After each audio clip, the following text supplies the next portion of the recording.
So, you're in the market for a new family SUV and you want to embrace efficiency, maybe even electricity. So what's the answer? Well, maybe it's something like this, the Honda CRV eHEV. You can't plug it into the mains, but you can still run it on e-power. Or you could go the full EV hog and go for something like this, the Skoda Enyaq Coupe. No pistons, no combustion, no cylinders, just pure battery propulsion. But which one is best in the modern world? We're gonna find out by, do you know what, I thought we'd maybe just go for a drive, push some buttons, have a chat. Sounds like a solid plan. I mean, we're almost at risk of giving some actual decent buyer advice there. Nah, I wouldn't count on it. Just kidding, in this video we'll be testing everything you need to know about these family cars, including legroom and headroom, boot space, as well as their performance both on the road and off the road. I'm stuck. Plus, we'll discuss the whole refueling situation. It hasn't been charging, has it? But first, the basics.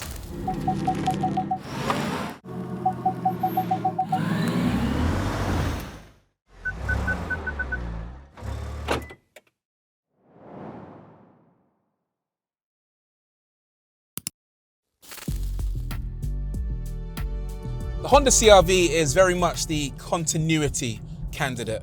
This thing is one of the original soft roaders and it's been knocking around for 30 odd years now. And that means there are over 200,000 of these bad boys on UK roads right now. I say bad boys, well, well-behaved boys, shall we say. This thing, it's not gonna scare the horses, is it? It's not gonna scare anything.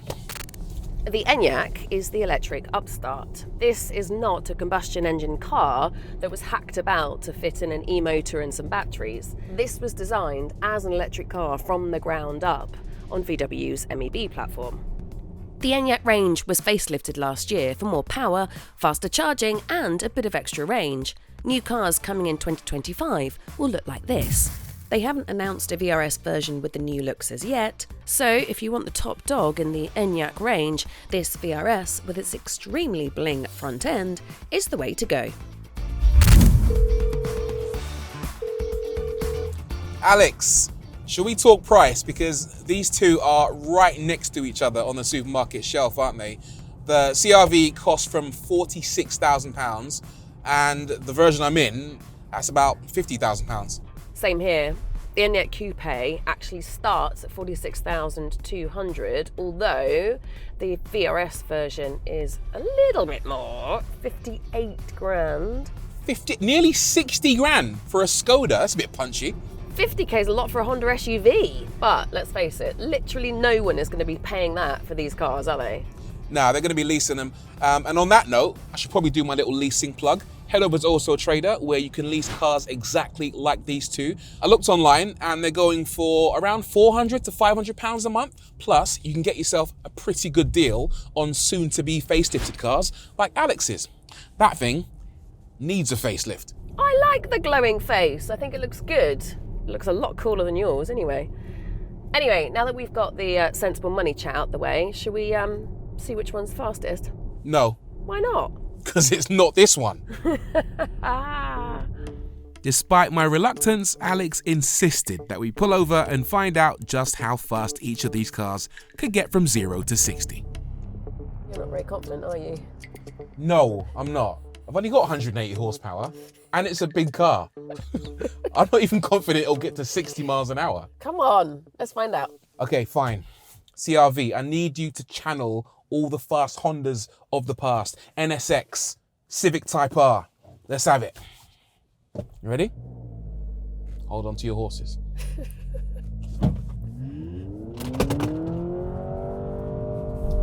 Oh, wow. Wow. That is leisurely.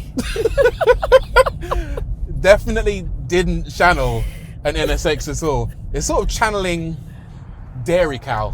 Yeah. Did you hear the engine though? Is that an engine? Sounds a bit more like a hairdryer, doesn't it? Yeah, it really does. The 184 horsepower CRV managed 0 to 62 in a respectable 9.4 seconds. Not bad, but not particularly thrilling either. Still, No one really needs to go much faster than that, do they? Yes, they do. I do. Dentist appointment, nursery drop-off, toddler yoga, and I need to get there quickly, Reed, which is why I need an Enyaq. Said no one ever. And with that, we hopped into the clearly more powerful Skoda to see what it could do. Okay, 335 horsepower, four-wheel drive, quality driver. Prepare for defeat, Rory Reed. Don't look so smug. Literally anything could happen. No. The only thing that is happening right here is me beating your time. That is what's happening. And then I'm going to tell you I told you so. Right, fair enough. All right. Okay, ready? Yes, send it. Go! Yeah, actually, no, that's definitely quicker, isn't it? Yeah, that feels good. That's 60. The Skoda managed 0 to 62 in 5.5 seconds, a full 4 seconds faster than the Honda. That was good. It was definitely all right. What happens now? I think you say I told you so, don't you? Told you so. So, if you want to win an SUV traffic light drag race, electric is increasingly the answer. EVs have democratised serious speed. There are slower Enyaqs than the VRS, but they'll all still go much faster than his Honda. This is quick enough, and I can't think of a single occasion where you would need a faster family SUV than this. It's lovely as well, and very responsive. When you want it to go, it goes. These seats are really comfortable too. They look very sporty, but they're very supportive. It's very quiet as well, and the suspension is surprisingly good for an SUV. I'd even go so far as to say it's actually quite fun. A couple of things I'm not a massive fan of. This little screen in front of me, this driver's screen, is tiny, and it also shows exactly the same as what's on the head-up display, so it's completely pointless. And this screen is way too big. It's really distracting, and it's covered in fingerprints. Right, so Honda CRV, it's definitely not quick. This thing is a big, squishy, soft roader. But since when did family cars have to do 0 to 60 in 2.5 seconds? I wouldn't say it's any good around corners either. This thing's definitely built for comfort rather than speed.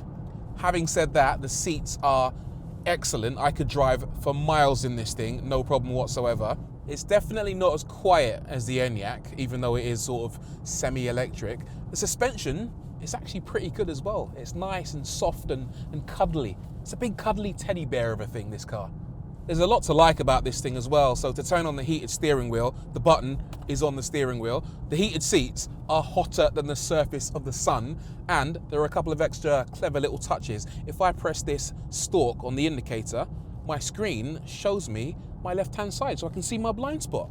Plus, up here, if I push that, I get a nice little mirror so I can spy on the children in the back. Nice. And with that, I decided that we'd get off the road for a moment and discuss something far more important than performance. So, Alex, obviously, people don't care about winning drag races with a family SUV. What they care about is practicality, all right? Fitting lots of stuff from outside to inside, and that is why I have come prepared with this. Tape measure. I've seen proper car review channels do this. What they care about is millimeters, inches, volume, all right? Important things. And what I'm gonna do is measure the boot capacity of both of our cars and see which one's biggest. I've come prepared. I've come prepared. That's quite over prepared. Are you moving house? None of your business. Right, crack on.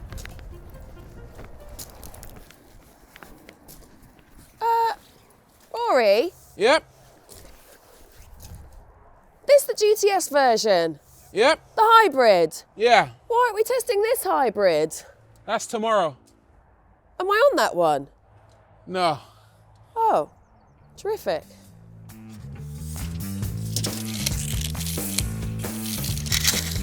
See, what he's probably discovering right now is that yes, the electric bits do eat into the Enyaq's boot space, but the hybrid bits eat into the CRV's boot space as well. Right, so these aren't perfect cubes. I need to imagine it's a right-angled triangle extruded into space and then calculate the volume of that somehow.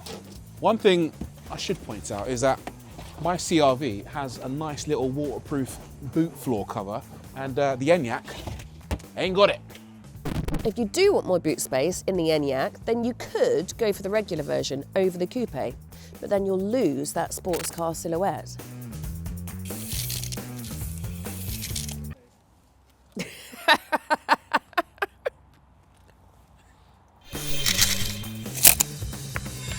Done?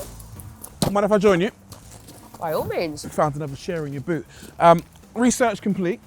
Turns out the CRV has a slightly bigger boot than the Enyaq. Well done. Confirmed. Oh, brilliant work, brilliant work. Well, while you were doing that, I looked on the internet, and yeah, you're right. Enyaq has 570 litres and CRV has 578. Yeah, no, that's exactly what I got. Yeah. But I wasn't done with my practicality testing just yet. We needed to check out the amount of space we had in both cars in the second row, including legroom, headroom, and the all-important hip room. Not to mention all of the mod cons you get in the back. And according to my trusty tape measure, the room on offer in both cars was actually pretty much spot on, with the CRV offering slightly more headroom and the Enyaq offering slightly more legroom, especially in the middle seat where it has no transmission tunnel. Next, front seats. Okay, we're not done yet. I want to show you the CRV's most practical feature of all. What? Behold. What? Behold. Buttons. Button here, but literally buttons everywhere. I have buttons. What buttons have you got? I have button things here. You've got button? You ain't No, got I buttons. haven't got buttons. I've got a strip of buttons. Not like I've got buttons. I have a climate control button. The climate control button takes you to a screen, which then you've got to adjust from the display, from your TV on your dash. It's still a button. I've got individual buttons for everything. Heated seats, cooled seats, aircon, front demist, rear demist, literally everything you can think. On my steering wheel, I've got a button for the steering wheel heating system. I do quite miss these. Quite nice, isn't it? The Yeah, action's it's good. How do you adjust the volume in your Enyaq? I don't know. I haven't found it. Exactly. Right. Anyway, done? Can we go to driving now, please? Hold on a second. Oh my God, you're such a geek. Calculator says yes. What I didn't mention to Alex was what type of driving we'd be doing. You see, one of the big criticisms leveled at crossovers like these is that they look like they can go anywhere, but will quickly come a cropper when you drive off tarmac. So it seemed only fair to see how they handled a bit of the rough stuff. Ready, Alex? Ready? So this is where my CRV should shine. Right, come on, Skoda. Or if not shine, then at least fail less spectacularly than the Skoda Enyaq. I've got better ground clearance. Oh, well, maybe a bit better. Definitely better than hers. She's probably experiencing a lot worse noise in hers right now. Oh. I've also got off-road tyres, or decent tyres, and I've got four-wheel drive. I'm basically sorted. Easy. Ooh, ooh, ooh. It's a bit crunchy. Oh, it's a lot crunchy, but it's all. Ooh, but it's all right. Are you hearing all kinds of crunching noises, Alex? Oh, I thought it was just me. Yeah, this doesn't feel, I don't know, it doesn't feel good. Yeah, I'm bottoming out here. I'm stuck. I might have to get out and have a look. I'm stuck already. I can't get over this bit. Well, that's gone well, hasn't it? Oh. Stay there. I'm coming to assist you.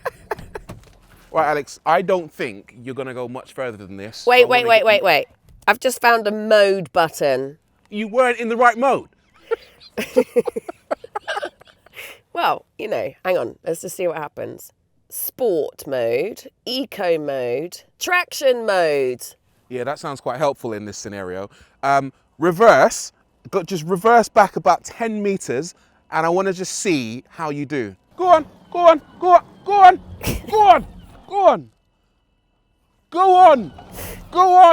Can you push me? Go on. There you go. Stop. Okay. Can you do left hand down and try to get off the trail. I don't have a tow rope, you see, so I want to just get you off it. But it was going so well.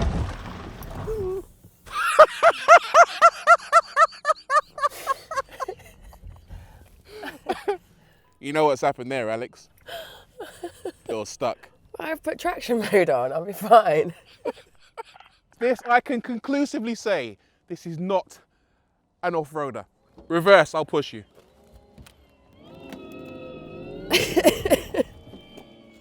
Right hand down a bit and accelerate.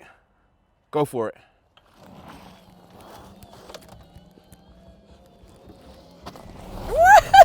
There we go. The Honda proved itself more capable than the Skoda off-road, but what about when you're not trying to go through the rough stuff? What about more important questions, like range? So Alex, how much range have you actually got? Well, Skoda says you should be able to get over 320 miles, but I reckon in this weather, if you drive sensibly, it's more like 280 to 300, maybe a little bit less than the motorway. Right, see that's where the hybrid blows your EV out of the water. I've got a 12.5 gallon tank, and if you're averaging 40 plus miles per gallon, that basically means I've got a range of 500 plus miles. That is non-stop from London to Fort William. Texas? No, you muppet, Scotland. When have you ever needed to go from London to Fort William without a stop? Come to think of it, I've never needed to get from London to Fort William with a stop. Which brings us to the even knottier subject of refueling.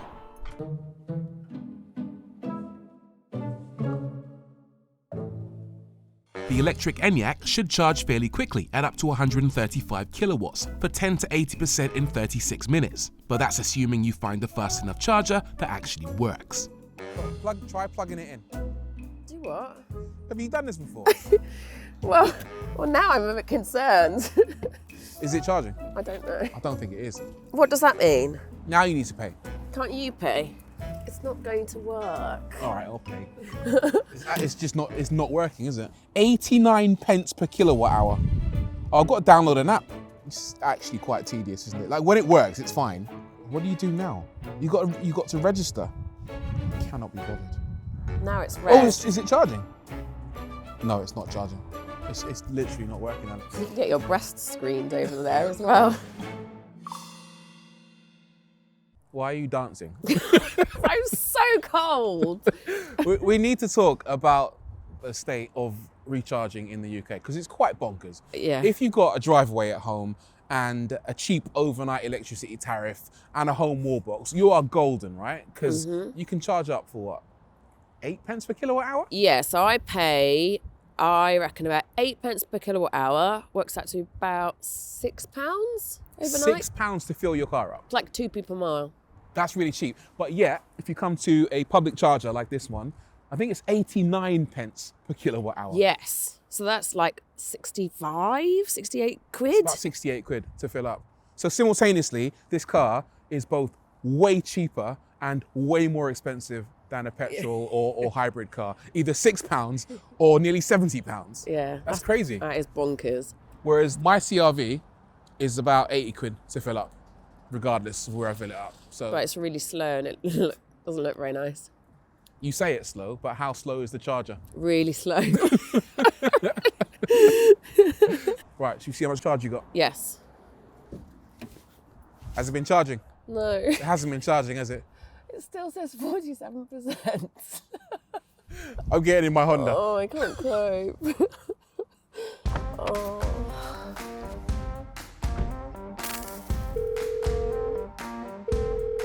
So, hybrid or electric, what's our conclusion?